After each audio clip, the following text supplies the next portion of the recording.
আসসালামু আলাইকুম। আমি আজিমুদ্দিন সুমন, স্বাস্থ্য সহকারী। আমি গোপালদী পৌরসভার ৪-৫-৬ নং ওয়ার্ডে কর্মরত আছি। আপনারা জানেন যে আসছে সামনে টাইফয়েড টিকাদান ক্যাম্পেইন ২০২৫ শুরু হতে যাচ্ছে।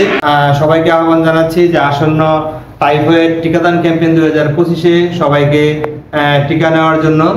আপনারা জানেন যে ৯ মাস থেকে শুরু করে ১৫ বছর পর্যন্ত সকল শিশুকে এই টিকা দেওয়া হবে। তো আপনারা অবশ্যই টিকাদান শুরু হওয়ার আগেই জন্ম নিবন্ধন দিয়ে একটি রেজিস্ট্রেশন করে রাখবেন। ১২ অক্টোবর প্রথমে শিক্ষা প্রতিষ্ঠানে, এরপর আমাদের টিকাদান কেন্দ্রগুলো সমূহে অনুষ্ঠিত হবে। আমরা আছি আপনাদের পাশে।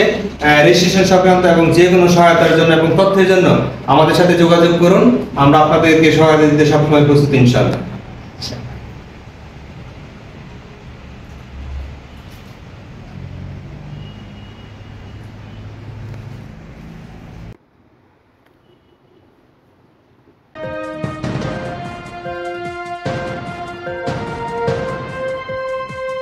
আড়াই হাজারের জনগণতা।